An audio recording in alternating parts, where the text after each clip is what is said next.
Bismillah. Assalamualaikum. Cor, jumpa lagi kita dalam video kali ni. Kerja okey ke tu? Cuba kau bayangkan ni, ada satu komplot, satu rancangan jahat yang disusun dekat tempat paling suci, Mekah. Apa tujuan dia? Nak bunuh tiga-tiga pemerintah paling berkuasa dalam dunia Islam. Serentak, dalam satu malam. Punyalah gila, Deme buat semua ni sebab Deme ingat cara ni boleh tamatkan perang saudara. Pelik kan? Moh kita rungkai cerita ni. Nak faham komplot ni, kita kena undur sikit, tengok balik apa punca yang menyalakan api dendam ni. Semuanya mula dari satu pertempuran yang memang dahsyat. Jadi cerita dia bermula dengan satu kumpulan, nama domain ni Khawarij. Perkataan Khawarij ni datang dari bahasa Arab kharaja yang maknanya keluar. Sebab domain ni asalnya sebahagian dari tentera Khalifah Ali, tapi domain keluar, domain belah, pisahkan diri lepas pertempuran Siffin. Pasal apa pula? Sebab domain ni tak boleh terima langsung keputusan Khalifah Ali untuk berdamai, untuk buat rundingan. Sebab pada Deme, hanya Allah Subhanahu Wa Taala je yang boleh jatuhkan hukum. Slogan Deme ni memang popular. La hukma illa lillah. Tak ada hukuman lain melainkan hukuman Allah. Atik, bila pemimpin dah setuju nak berunding, pada mata Deme, pemimpin tu dah sesat. Sebab tu Deme memberontak. Dan dari sinilah, benda jadi lagi parah.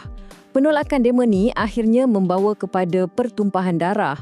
Khalifah Ali, dah tak ada pilihan lain. Dia terpaksa berdepan dengan Deme dalam satu pertempuran yang dipanggil Pertempuran Nahrawan. Memang ramai pengikut Khawarij ni terkorban, tapi ada saki-baki yang sempat lari. Dan dalam hati Deme yang terselamat ni, dendam kesumat je yang tinggal. Okey, jadi apa jadi kat Deme yang lari ni? 3 orang dari Deme ni senyap-senyap berjumpa dekat Mekah.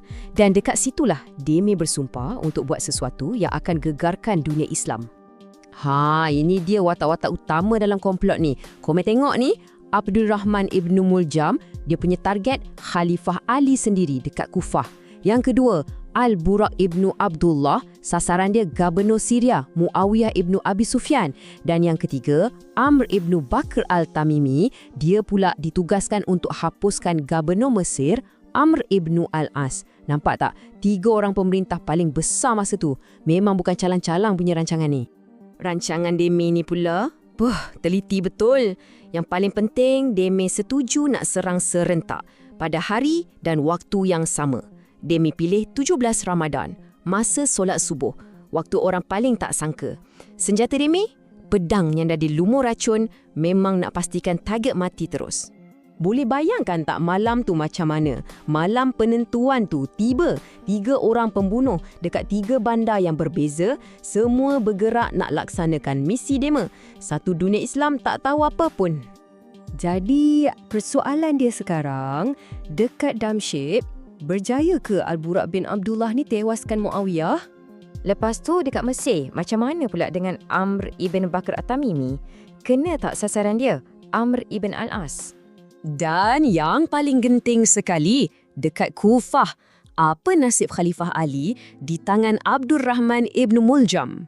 Maka pada subuh 17 Ramadan tahun 661 Masihi itu, ketiga-tiga rancangan ni pun berjalan. Dan hasilnya memang sangat mengejutkan. Okey, kita tengok satu-satu.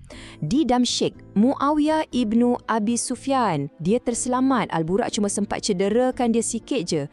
Jadi, komplot yang pertama gagal. Di Mesir pula, nasib baik betul Amr ibn Al-As. Hari tu dia tak sihat, jadi dia tak jadi imam solat. Pembunuh tu, dia salah orang. Dia pergi serang dan bunuh imam ganti, nama dia Kharijah ibn Hudafah. Kesian, jadi komplot kedua pun gagal juga. Tapi dekat Kufah, ceritanya lain, Abdul Rahman ibn Muljam, dia berjaya. Masa Khalifah Ali masuk masjid nak solat, dia serang dengan pedang beracun tu. Saidina Ali ibn Abi Talib pun syahid 2 hari selepas kejadian tu. Jadi walaupun Deme berjaya bunuh seorang pemimpin, matlamat utama Deme iaitu nak tamatkan perang saudara dengan cara hapuskan semua pucuk pimpinan, gagal total. Sebaliknya, kematian Saidina Ali menjadikan keadaan lagi teruk. Perpecahan makin menjadi-jadi. Kalau kau merasa kupasan ni ada manfaat, jangan segan-segan untuk like, subscribe dan kongsi ya cu. Okey, persoalan dia sekarang, kenapa cerita 1400 tahun lepas ni penting sangat untuk kita hari ni? Kita kena faham apa yang mendorong dema ni. Bukan marah atau dendam semata-mata, tapi satu set kepercayaan, satu ideologi yang salah. Inilah racun yang sebenar, Co. Pemikiran takfir, senang-senang je kafirkan orang Islam lain, jadi darah dema halal.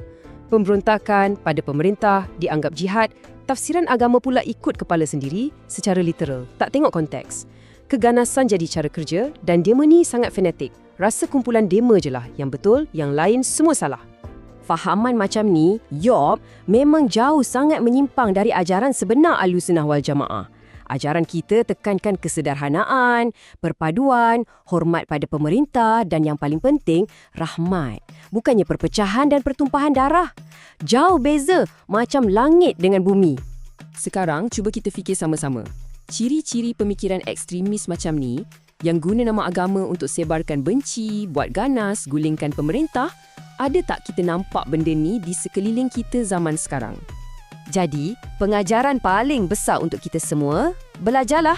Belajarlah untuk kenal kebenaran, bukan sekadar ikut-ikutan.